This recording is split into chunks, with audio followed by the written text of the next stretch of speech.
আইনের সামান্য শিথিলতার সুযোগে 5 টাকার লোভে আমরা যদি নিজেরা নিজেদের বিবেক বিক্রি করে যা ইচ্ছে তাই লুটেপুটে খেতে পারি, তাহলে মাত্র একদিনের মন্ত্রিত্ব আর টাকার স্তূপ সামনে পেলে আপনার বালিশের দাম কত হতে পারে বলে আপনি মনে করেন? নতে নৈতিকতা গুমরে মরে। এই দুনিয়াতে শুধুমাত্র 2 ধরনের মানুষ হয়, ভালো মানুষ এবং মন্দ মানুষ। হিসাব খুবই সিম্পল। শুরুতেই অন্যের আমল নামার হিসাব না করে নিজের কথা বলি।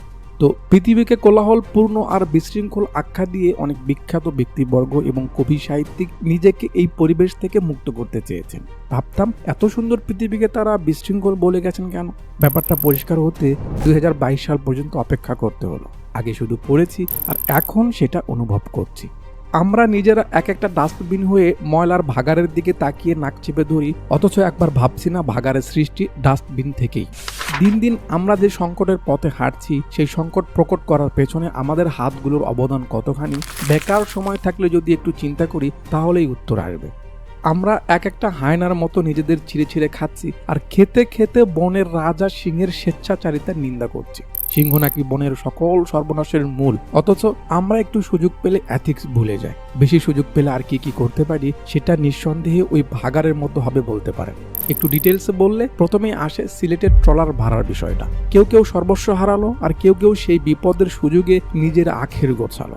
10,000 টাকার ট্রলার ভাড়া দাঁড়ালো 80,000। ট্রলার ভাড়ার উদ্দেশ্য গায়ে পড়ে উপকার করতে আসা দেশের বিভিন্ন অঞ্চলের কিছু বোকা মানুষ গিয়েছিল তাদের মুখে খাবার তুলে দেবার মতো পাপ কাজ করতে। আহারে, যাতায়াতের সংকটে নিজেদের এথিক্স নৈতিকতা সব চড়া দামে বেচে দিলাম। কিন্তু নৌকার ওই মাঝি বছরের বাকি সময় আবার নৌকায় বসে মন্ত্রীর দুর্নীতির হিসাব কষে। ইস, যদি একদিনের জন্য ওই মাঝিকে নৌমন্ত্রী বানানো যেত, দেশটা মনে হয় ভ্যানিশ শহর হয়ে যেত।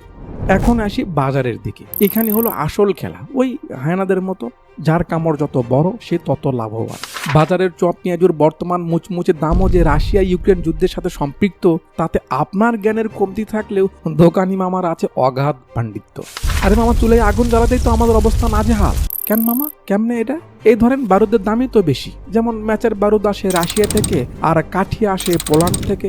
পোল্যান্ডের 80% জ্বালানি যে রাশিয়া থেকে আমদানি করতো, সেটা তো মামা রাশিয়া বিক্রি বন্ধ করে দিয়েছে। এখন পোল্যান্ড কাঠের ব্যবহার বাড়িয়ে দেওয়াতে ম্যাচের কাঠি আর আমাদের দিচ্ছে না। এই যে দেশে ম্যাচের দাম বেড়ে গেল।